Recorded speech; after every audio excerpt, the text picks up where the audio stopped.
மானஸ் பக்கங்கள். Hi friends, இது மாலிகாவின் கேளுங்க கதை கேளுங்க. மானஸ் எழுதிய இன்ப ஜீவிதம், அத்தியாயம் 10. இளமாறன் அப்படி செய்வான் என்று குழலி, பார்த்திபன் இருவருமே எதிர்பார்க்கவில்லை. குழலி அதிர்ச்சியாக மாறனை பார்க்க, பார்த்திபனோ ஒரு நொடி திகைத்து பின் சுதாரித்தான். இளமாறனின் கையை குழலியிடம் இருந்து விடுவித்து அவனை பிடித்து பின்னே தள்ளிவிட்டு குழலியை இழுத்து தன் தோளோடு அணைத்து கொண்டான். தள்ளிய வேகத்தில் இளமாறன் தடுமாறி கீழே விழுந்தான். பின் அதே வேகத்தில் எழுந்தவன் பார்த்திபன் குழலியை தன் தோளோடு அணைத்திருப்பதைக் கண்டு இன்னும் கோபம் கொண்டான். ஏய் என்ற ரௌத்திரம் பொங்க சத்தமிட்டவன் அதனை அவளிடம் காட்ட முடியாமல் சுவற்றில் ஓங்கி தன் கையால் அடித்தான். எப்போ நீ போலீஸ்ல சரண்டர் ஆக அப்படின்னு சொன்னியோ அப்போவே நான் சுதாரிச்சிருக்கணும். என்னை மாட்டிவிட தானே வைஷ்ணவி வீட்டில் தங்க வச்ச. ச்சே, நீ எல்லாம் ஒரு பொண்ணா? உனக்காக நான் என்ன எல்லாம் செய்யணும்னு நினச்சேன், உன்னை எப்படியெல்லாம் பார்த்துக்கணும்னு நினச்சேன். என்னை ஏமாத்திட்ட இல்ல? வாயை மூடுமாறா என்றான் பார்த்திபன் கோபமாக. குழலிக்காக அவன் பேசுவது கூட இளமாறனின் கோபத்தை அதிகரிக்கவே செய்தது. ஓ, என் கூட ஒரு நாள் கம்பெனி போதுமா? இனி அது தேவையில்லையா? ஏன், இவன் என்னை விட அழகா இருக்கானே அதனாலயா? போலீஸ் வேற. இவன் மட்டுமா? இல்லை, என்னை அரெஸ்ட் பண்ணி கூட்டிகிட்டு வந்தானே அவனும் பார்க்க நல்லா தான் இருந்தான். அவனுமா? அவன் கோரியதை கேட்டு கொதித்து விட்டான் பார்த்திபன். அடி செருப்பால வந்தேன்னா செவில் பிஞ்சிடும். இளமாறனை பார்த்து இன்னும் சில பல கெட்ட வார்த்தைகளை போட்டு காட்டமாக அவன் கத்தி கொண்டிருக்க குழலியோ ஒரு வார்த்தையும் பேசாமல் அங்கிருந்து சென்று விட்டாள். சில நிமிடங்கள் கழித்தே அதனை கவனித்த பார்த்திபன் குழலி என்று அழைத்து கொண்டே அவள் பின்னாலேயே சென்றான். அதற்குள் அவள் ஆட்டோ பிடித்து ஏறி சென்று விட்டாள். அவள் வீட்டிற்கு சென்று இறங்கிய போது திகம்பரமும் கற்பகமும் வாசலிலேயே அவளுக்காக காத்து கொண்டு இருந்தனர். காம்பவுண்ட் கேட்டை திறந்து கொண்டு அவள் உள்ளே செல்ல அவர்கள் இருவரும் அங்கே நின்றிருப்பதை பார்த்து திகைத்தாள். கற்பகம் அவள் அருகில் நெருங்கி வர, மாமி என்றாள் மெல்லிய குரலில். அவரோ அவள் அடுத்த வார்த்தை பேசும் முன் அவளை அடிக்கத் தொடங்கியிருந்தார். மணி 3 நெருங்கும் வேளையில் இன்பரசனை அவன் வீட்டின் வாசலில் இறக்கிவிட்டு சென்றது அந்த போலீஸ் ஜீப். கேட்டை திறந்து கொண்டு உள்ளே நுழைந்தவன் கதவின் முன்னால் நின்று தன் செல்போனை எடுத்து ஜீவா என்று பதிந்திருந்த என்னை அழைத்தான். கதவை திறக்கணும் என்றான். சில நொடிகளில் வாசல் கதவு திறக்கப்பட புன்னகையோடு நின்றிருந்தாள் ஜீவிதா. பதிலுக்கு அவனும் சிறு புன்னகையை சிந்திவிட்டு அவர்கள் அறையை நோக்கி சென்றான். அவன் புன்னகையின் பின்னே ஏதோ ஒரு வருத்தம் இருப்பதை கண்டுகொண்டாள் ஜீவிதா. கதவை சாத்தி பூட்டிவிட்டு அவன் பின்னாலேயே வேகமாக சென்றாள். தன் கபோர்டில் இருந்து துண்டை எடுத்துக்கொண்டு குளியலறை நோக்கி சென்றான் இன்பரசன். இந்நேரத்துக்கு குளிக்க போறீங்களா? கொஞ்ச நேரம் தூங்கிட்டு அப்புறமா குளிக்கலாமே என்றாள் அவள். இல்லம்மா என்று விட்டு குளியலறைக்குள் புகுந்து கொண்டான். அவன் குளித்துவிட்டு வெளியில் வந்தபோது ஜீவிதா ஒரு தலையணையை அணைத்து கொண்டு படுத்திருந்தாள். வேகமாக சென்றவன் அந்த தலையணையை அவளிடம் இருந்து பிடுங்கி எறிந்தான். அவள் அருகில் அவன் படுத்துக்கொள்ள கண்களை திறந்து மெல்லியதாக புன்னகைத்து விட்டு அவனை அணைத்து கொண்டு படுத்தாள் ஜீவிதா. அவன் டிஷர்ட்டும் ட்ராக் பேண்ட்டும் அணிந்திருக்க அவன் மார்பில் தன் முகத்தை புதைத்தாள். அப்போதுதான் அவன் குளித்துவிட்டு வந்திருக்க சோப்பின் வாசத்தோடு அவனின் பிரத்யேகமான வாசனையும் சேர்ந்து அவளை தாக்க அதில் சொக்கி போய் இன்னும் இறுக்கமாக அவனை அணைத்து கொண்டாள்.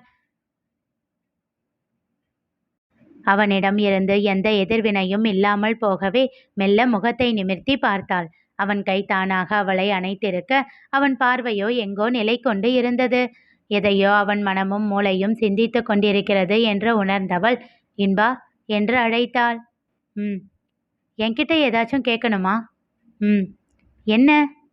உனக்கு என் கூட இப்படி இருக்க பிடிச்சிருக்குதானே? இது ஒரு கேள்வியா? பதில் சொல்லு ஜீவா. ரொம்ப பிடிக்கும், வார்த்தைகளை அழுத்தி கூறினாள். ஆனால் இந்த சந்தோஷத்தை நான் உனக்கு அடிக்கடி கொடுக்கறதில்லையே, அதனால் உனக்கு என் மேலே கோபம் இல்லையா? உன்னோட எக்ஸ்பெக்டேஷன் சாட்டிஸ்ஃபை ஆகாதப்போ என் மேலே இருக்கிற காதல் குறைஞ்சு போகலையா? அவனிடம் இருந்து விலகி தன் தலையணைக்கு சென்றவள் தன் கையை தலைக்கு முட்டு தந்து ஒரு கழித்து படுத்து அவன் முகத்தை ஆராய்ந்தவாறே கூறினாள்.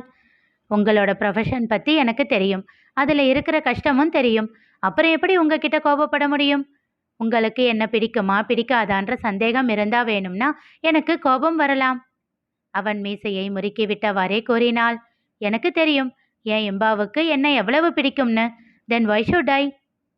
அவள் கேள்வியில் பெருமூச்சு ஒன்றை விடுத்தான் இன்பரசன். இன்பா, என்ன ஆச்சு? எப்படி இந்த பொண்ணுங்களால இவ்வளவு லவ் வைக்க முடியுது? பொண்ணுங்களால?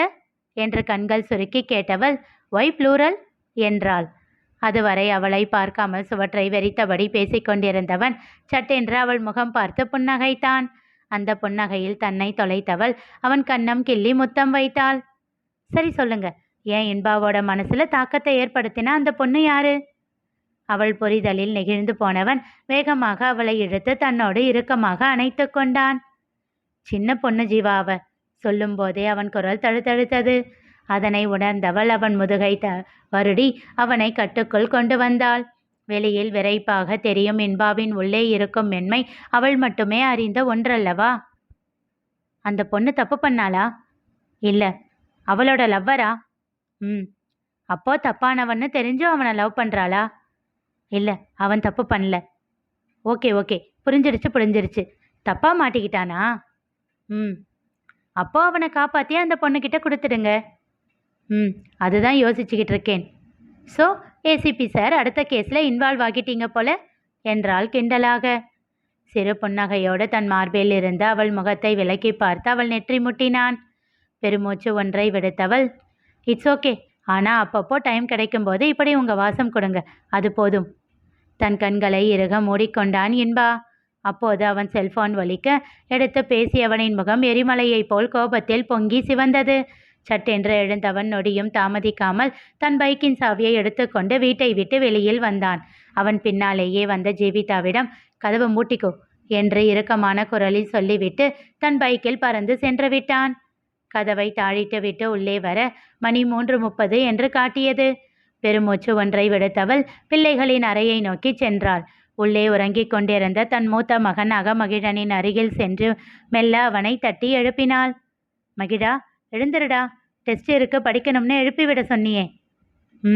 என்று விட்டு எழுந்து அமர்ந்தான் Mahizhan. Good morning ma'am. Good morning. ஆமாம், பைக் சத்தம் கேட்ட மாதிரி இருந்துச்சே, அப்பா வந்துட்டாரா? 3 மணிக்கு வந்தாரு, 3:30 மணிக்கு கிளம்பி போயிட்டாரு. சிரித்து கொண்டே எழுந்து குளியல் அறைக்குள் சென்றான் மகிழன். மீண்டும் தங்கள் அறைக்கு சென்று படுக்க அவளுக்கு யோசனையாக இருந்தது. 10 நிமிடம் அனுபவித்த அவள் கணவனின் வாசம் அங்கே இன்னும் இருக்கும். அது தன்னை சலனப்படுத்தும் என்று எண்ணி அவள் தன் சிறிய மகனின் அருகிலேயே படுத்து உறங்க ஆரம்பித்தாள். காலை கடன்களை முடித்துவிட்டு வெளியில் வந்த மகிழன் ஜீவிதா அங்கே உறங்குவதைக் கண்டு சிறு புன்னகை ஒன்றை உதிர்த்தான். ஓசைப்படாமல் தன் புத்தகங்கள் அனைத்தையும் எடுத்துக்கொண்டு அறையை விட்டு வெளியில் வந்தான். அங்கேயே அமர்ந்து படிக்கத் தொடங்கினான். அங்கே காவல் நிலையத்தில் சிறையின் உள்ளே அந்த லேப்டாப்பை இளமாறனின் முன்னே வைத்து காட்டிக் கொண்டிருந்தான் பார்த்திபன். இளமாறனின் பின்னங்கழுத்தில் கை வைத்து இறுக்கி கணினி திரையின் முன்னே அவன் முகத்தை கொண்டு சென்றவன், பாரு, நல்லா பாரு, எவ்வளவு அடி வாங்கியும் வாயை திறந்தாளான்னு பாத்தியா? உன்னை கேஸ்ல இருந்து வெளியே கொண்டு வரேன் அப்படின்னு இன்பா சார் சத்தியம் பண்ணதுக்கு அப்புறம்தான் வாயை திறந்தா. அவகிட்ட எப்படிடா உனக்கு இப்படி பேச மனசு வந்துச்சு? சி, நீ எல்லாம் ஒரு ஆளுன்னு உன் மேல உயிரா இருக்கால்ல, அவதான் பைத்தியக்காரி. அவன் சொல்லி கொண்டிருக்கும் போதே ஒரு புயல் என உள்ளே நுழைந்த இன்பரசன் தன் ஷூ காலால் ஓங்கி இளமாறனின் மார்பில் எட்டி உதைத்தான். அவன் உதைத்த வேகத்தில் பின்னால் 4 அடி தள்ளி சென்று விழுந்தான் இளமாறன். தன் கையில் இருந்த காப்பை மேலே தூக்கி இறுக்கியவன், நீ இந்த கொலையை பண்ணலான்னு எனக்கு தெரியும், ஆனா இப்போ சொல்றேன் கேட்டுக்கோ. உன் மேல என்னென்ன கேஸ் எல்லாம் போட்டு உன் வாழ்க்கையை எப்படியெல்லாம் நாசம் பண்ண போறேன்னு மட்டும் பாரு. இனி உனக்கு நரகம்னா என்னன்னு காட்டுறேன் என்றான் கர்ஜனையாக. இன்பரசன் செய்ய போவது என்ன தெரிந்து கொள்ள தொடர்ந்து கேளுங்க. கதை கேளுங்க. மீண்டும் சந்திப்போம்.